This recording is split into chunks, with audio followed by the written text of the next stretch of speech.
சும்மா கலைஞர் கலைஞர்னு தூக்கி பிடிக்கிறீங்க. அப்படி என்ன பண்ணிட்டாரு அந்த கலைஞரு? எது என்ன பண்ணிருக்காரா?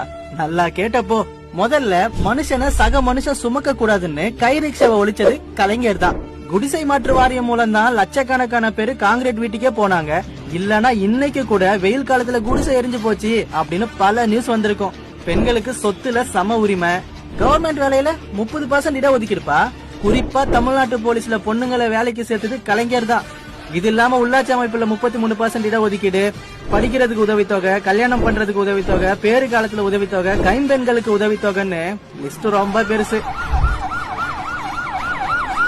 இதோ இன்னைக்கு பல பேரோட உயிரை காப்பாத்துது 108 ஆம்புலன்ஸ்.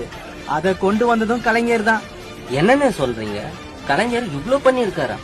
ஆமாப்பா, கலைஞர் மட்டும் இல்லனா கன்னியாகுமரியில திருவள்ளுவர் சிலை, சென்னையில Valluvar Kottam, கத்திப்பாறை play over, tidal பார்க்னு எதுவுமே இருந்திருக்காது. இந்த திருவாரூர் தேரு இப்ப வரைக்கும் ஓடி இருக்குமானே தெரியலையே. அப்படியே இந்த பக்கம் பார்த்தோம்னா எல்லா சாதிக்காரனும் அர்ச்சகரா இருக்க முடியாது. ஆதி திராவிடர்களுக்கு 18%, பழங்குடியினருக்கு 1%, இஸ்லாமியர்களுக்கு 3.5%ன்னு பாகுபாடே இல்லாம கிடைச்ச இந்த இடஒதுக்கீடெல்லாம் கிடைச்சிருக்காது.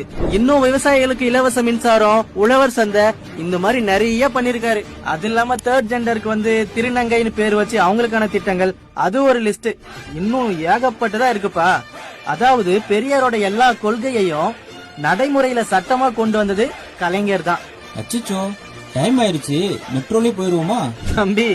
தம்பி கலைஞர் இல்லனா அந்த மெட்ரோவும் கிடையாதுப்பா. என்னென்ன சொல்றீங்க? மெட்ரோவுமா? ஆமாப்பா, பின்ன சும்மாவா சொன்னாங்க நவீன தமிழ்நாட்டோட தந்தைன்னு?